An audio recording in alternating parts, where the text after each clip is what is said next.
मेरी चाची की उम्र 45 वर्ष है। हम लोग एक ही घर में रहते हैं।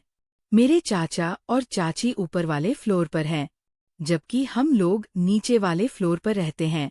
उम्र के इस पड़ाव में भी मेरी चाची ने अपने आप को बहुत मेंटेन करके रखा हुआ है। वो देखने में आज भी बहुत ही मस्त है।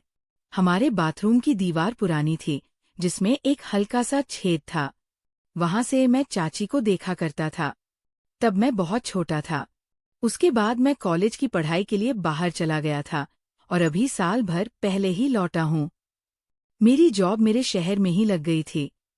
जब मैं घर में रहने लगा तो उस समय चाचा की तबीयत ठीक नहीं रहती थी। उनको रक्तचाप की समस्या रहने लगी थी। वैसे चाची के एक लड़का और एक लड़की थी, लेकिन वो दोनों ही बाहर पढ़ाई कर रहे थे, इसलिए उनके साथ मदद करने के नाम पर घर में मैं ही था। एक दिन मेरे छोटे भाई का जन्मदिन था। हमने तय किया कि सब लोग मिलकर बाहर डिनर के लिए जाएंगे। मम्मी, पापा, मैं, मेरा भाई और कुछ रिश्तेदार सब तैयार थे। मैंने चाची से भी साथ चलने को कहा। पहले तो उन्होंने मना किया। बोली, चाचा अकेले हैं, मैं कैसे जाऊं? लेकिन मेरे और मम्मी के बार बार कहने पर वो मान गई। हमारी कार में जगह की थोड़ी दिक्कत थी। सारी सीटें भर चुकी थी और चाची को बैठने के लिए जगह नहीं मिल रही थी। मैंने हंसते हुए कहा, चाची आप मेरे पास बैठ जाए, मैं जगह बना लूंगा। वो थोड़ा हिचकिचाई, लेकिन फिर मेरे बगल में आकर बैठ गई। जगह इतनी कम थी कि वो आधी सीट पर और आधी मेरी गोद में थी। मैंने हल्के से मजाक किया, चाची लगता है आज आपको मेरी गोद में ही सफर करना पड़ेगा। वो हंस दी और माहौल हल्का हो गया। रास्ता करीब आधे घंटे का था। कार की भीड़ भाड़ में मैंने धीरे से अपना एक हाथ चाची की कमर पर रख दिया। मुझे लगा कि शायद वह कुछ कहेंगी, लेकिन उन्होंने कुछ नहीं कहा। उनकी चुप्पी ने मुझे थोड़ा अजीब सा महसूस करवाया, लेकिन मैंने उस पल को और नहीं बढ़ाया। थोड़ी देर बाद मैंने बहाना बनाया कि मुझे बैठने में दिक्कत हो रही है। मैंने कहा, चाची आप थोड़ा और मेरी तरफ आ जाए वरना मेरी कमर दुखने लगेगी। वो हंसी और थोड़ा और मेरी गोद में सरक आई। उस आधे घंटे के सफर में मेरे मन में कई ख्याल आए। चाची की सादगी, उनकी वो गर्मजशी, सब कुछ मुझे उनके और करीब ले जा रहा था। लेकिन मैं जानता था कि ये सिर्फ एक पल था और इसे ज्यादा बढ़ाना ठीक नहीं। हम रेस्तरां पहुंचे और जन्मदिन की पार्टी में सब मस्ती में डूब गए। चाची भी खुलकर हंसी और उस रात वो पहले से ज्यादा खूबसूरत लग रही थी। रेस्तरां में भाई का जन्मदिन शानदार रहा।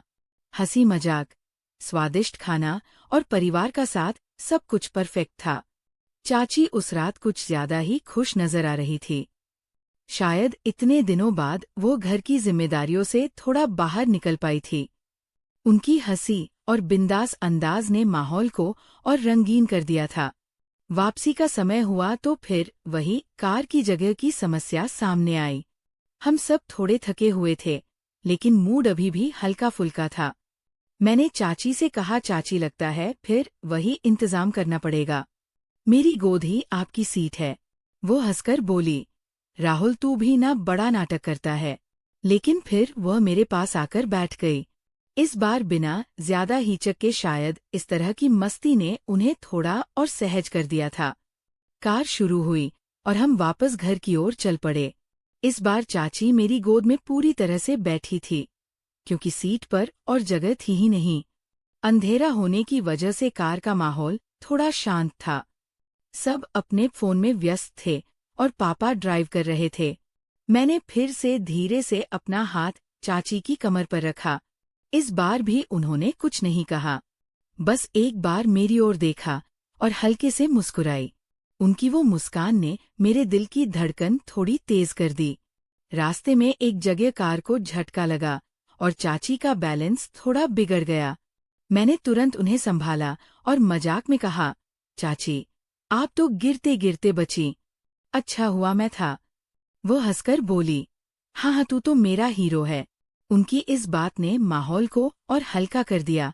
मैंने फिर से बहाना बनाया कि मुझे बैठने में तकलीफ हो रही है और उन्हें थोड़ा और अपनी तरफ खींच लिया। इस बार वो बिना किसी आपत्ति के मेरे और करीब आ गई।